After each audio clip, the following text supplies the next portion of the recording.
బ్రహ్మోస్ అంతకంటే పవర్‌ఫుల్ అయినటువంటి వెపన్స్ మనకిప్పుడు గావాలి. బ్రహ్మోస్ మనం చేస్తున్నాం.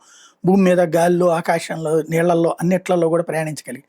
ఇప్పుడు మాక్ 5 కంటే ఎక్కువ హైపర్‌సోనిక్ స్పీడ్‌తో ప్రయాణించే సామర్థ్యం కలిగి సుమారు 2000 కిలోమీటర్ల దూరం వరకు వెళ్లి దాడి చేసేటటువంటి క్రూయిజ్ మిస్సైల్స్‌ని ఇప్పుడు భారతదేశం ఇజ్రాయెల్ నుండి సమకూర్చుకోబోతుంది. గోల్డెన్ హారిజన్ మిస్సైల్స్ భారతదేశానికి ఇవ్వడానికి ఇజ్రాయెల్ ముందుకొచ్చింది.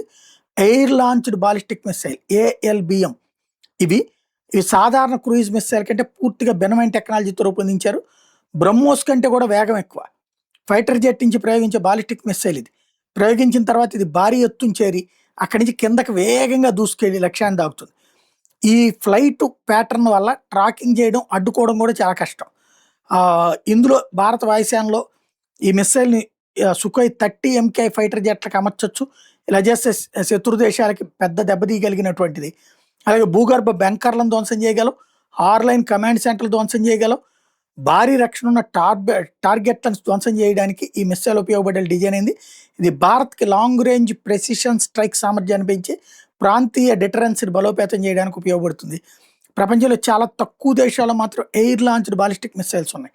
భారత్ ఈ ఆఫర్‌ని అంగీకరించడం అనేది కీ పాయింట్.